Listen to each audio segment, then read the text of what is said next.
In front of me is REALME C63 and today I would like to show you how you can operate vibration settings.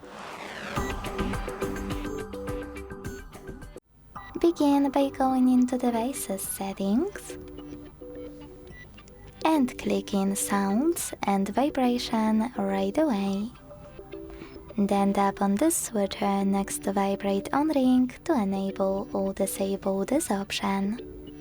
You can also tap on Sound Mode and hit Vibrate over here to mute your device completely, leaving only vibrations.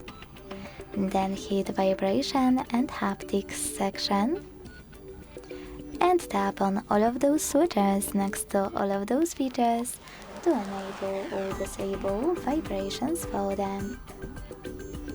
Lastly, scroll all the way down to hit Tones and use this switcher next to Charging Sounds and Vibration to manage this option as well.